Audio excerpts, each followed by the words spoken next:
elasticity of demand. What are the things fixes the elasticity of demand? Availability of substitute. I already, while I am talking about the demand, I told you how the substitute goods affect the demand for a product. So here,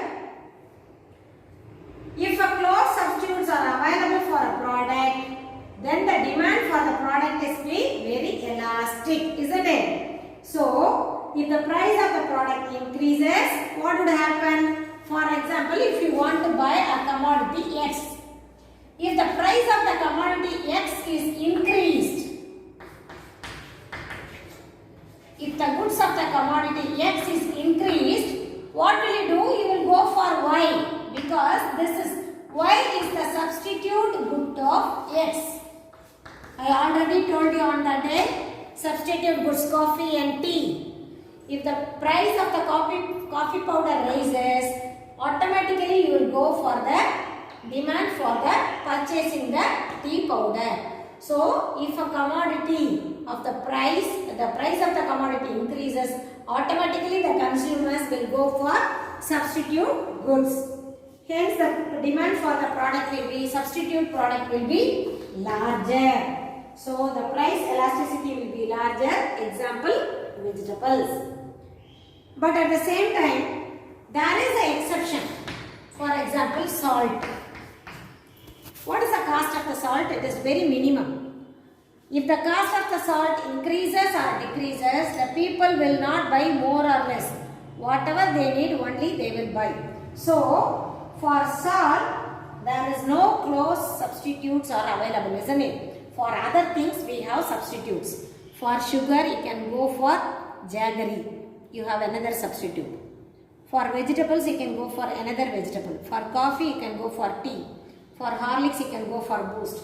But for salt, you cannot go for another substitute, because there is no close substitute to this product. So, if the price of the salt increases, do we feel that the price of the salt increases, we don't want to buy salt? No. The demand for the product will not fall, because everyone needs salt, isn't it? Uppilla pandam, kuppaile, uppulama onnu seiya mudiyadhu. So, if the price of the salt increases, the demand for the salt will not decrease. So, here salt price is inelastic. And then second one, proportion of consumer's income. It is also a main thing, isn't it? If a smaller portion of the income is spent on the particular commodity, for example, say X, price elasticity of demand for X will be smaller. If a consumer want to buy a product, the product name is X. So for this, the price of the product elasticity is smaller. And then take for example salt, the same thing. People spend very small proportion of their income on salt. So the elasticity of demand is less elastic or inelastic. And then number of uses of commodity. If a commodity is used for a great number of uses, for example, milk. The same commodity is used for number of times in various forms. For example, we are using milk in the form of curd, butter, ghee, everything, isn't it? So, the demand for the product will be, milk will be always high, because there are so many byproducts are there for milk. So, the fall in the price of milk will tempt the consumers to buy more. Just imagine, if the price of the milk goes down, what would happen? All the people will consume more milk. They tend to buy more milk. And the milk have great price elasticity demand, isn't it? The fall in price will bring big changes in the demand. And complementary between goods. Already I talked about the complementary goods. Car and petrol, pen and ink, on that day I told, isn't it? So, a rise in the price for one goods will bring the price rise in another goods.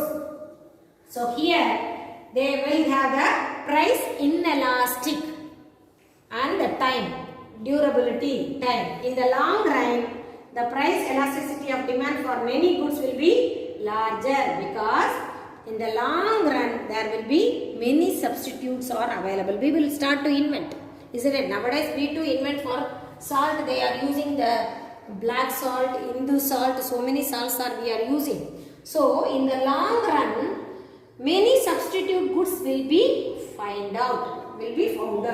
So there will be a demand is generally more elastic in the long run than in short run. So in the short run, bring out new substitute is difficult because finding out new substitute will be take long run. Within short period, we cannot find a substitute for a particular product. So in the long period, we will invent new goods, we will find the substitute. Nowadays we are using, isn't it? In those days they use the, what we can say, palm sugar, karpati, solvanga. Then we find out sugar. Nowadays we are using jaggery, sarkara, vella use pandra. So in the long run, we will find out so many substitutes. So demand for the product will elastic in long run. And then we are going to study the measurement. Already I told elasticity of demand, we can measure how much or the response of the demand, we can measure. So there are some measurements to find out the elasticity of demand. Here we have method, the percentage method.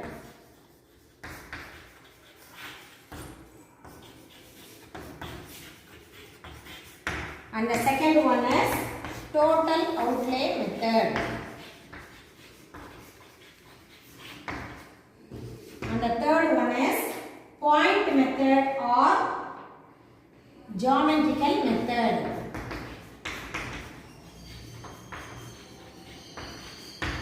Actually, another one method is there, arc method. It is not mentioned in your book. But even though I will tell you what is arc method. So these are the four methods to find out the elasticity of demand.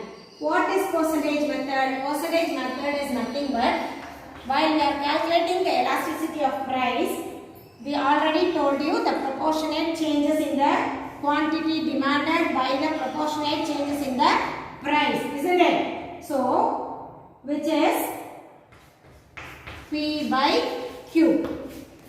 So while you are calculating, it is also known as ratio method.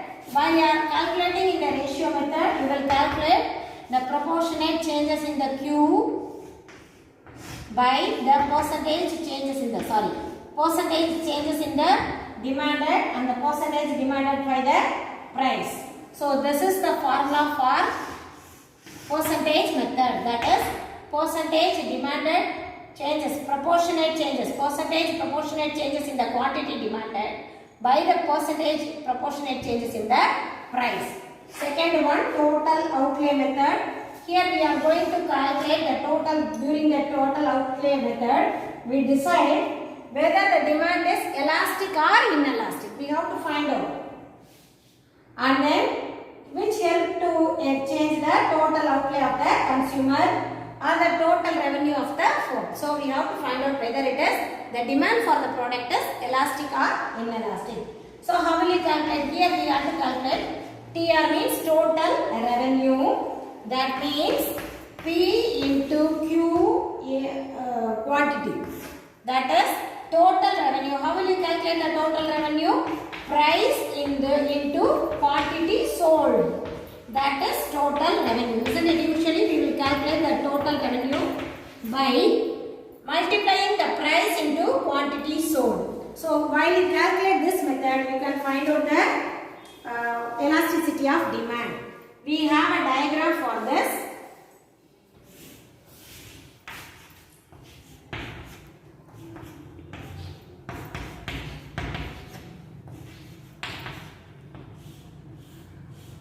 Here EP is greater than 1, here EP is equal to 1, here EP is less than 1.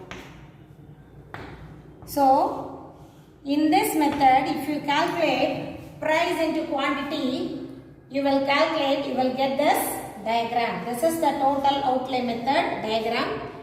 In the next class, I will give you a clear diagram with a clear explanation. And then the last one, point or geometrical elasticity of demand. Now see, this is given in your book as a tabular column. When the price is 3, the demand for the product, when the price is 150, the demand for the product is 3. So if you calculate price into quantity sold, you will get 450.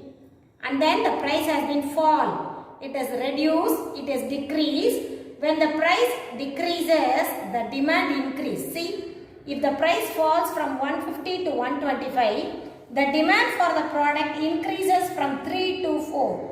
So at that time, the total outlay is 125 into 4, 500.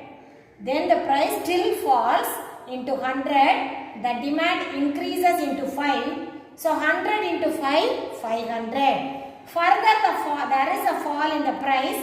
That is, the price falls into 75 rupees. Then the demand for the product is 6.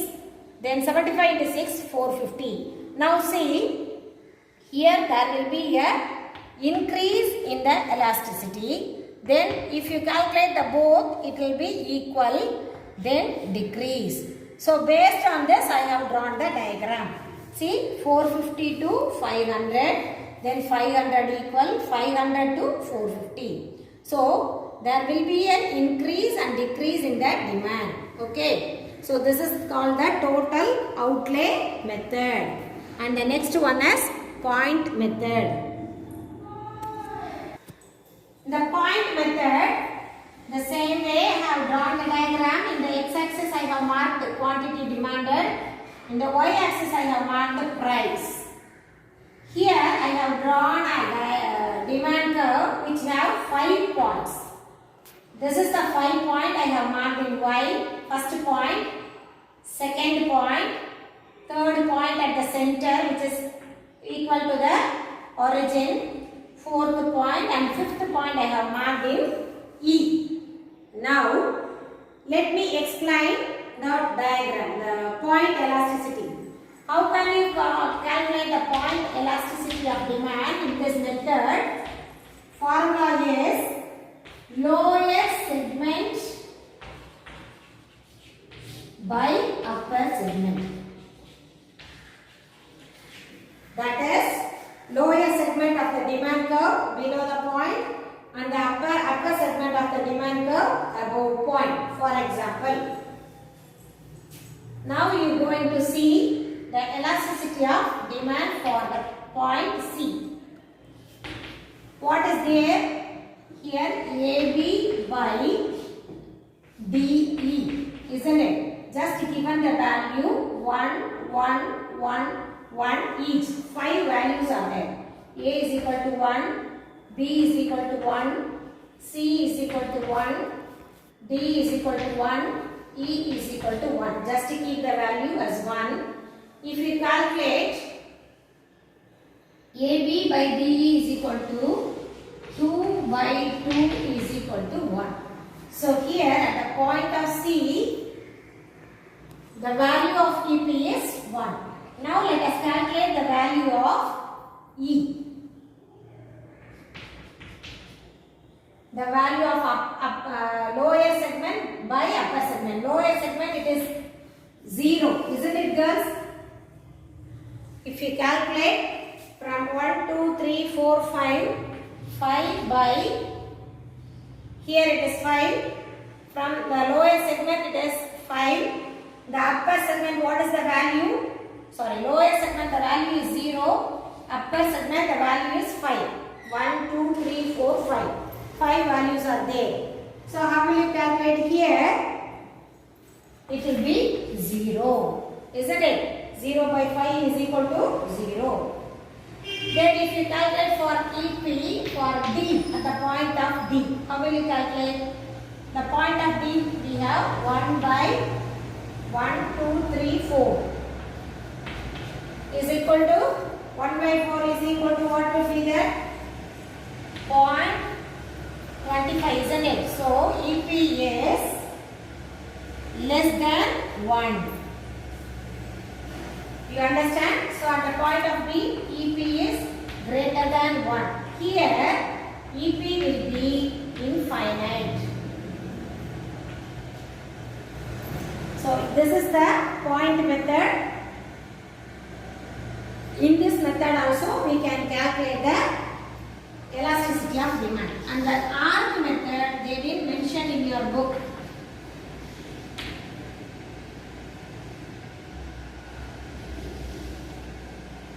They will give you a point. Within the point they can calculate the measurement. Here price, here demand will come. Here they will give the point, and the point with the help of this point we can calculate. If you calculate in this point also you will get the same answers. This is arc method. Okay. So these are the methods to calculate the elasticity of demand. And then we are going to see now what is the importance of elasticity of demand. They have given 5 importance for the elasticity of demand. Let us see one by one. Now let us see the importance of elasticity demand. The elasticity demand have much practical importance. First one, price fixation.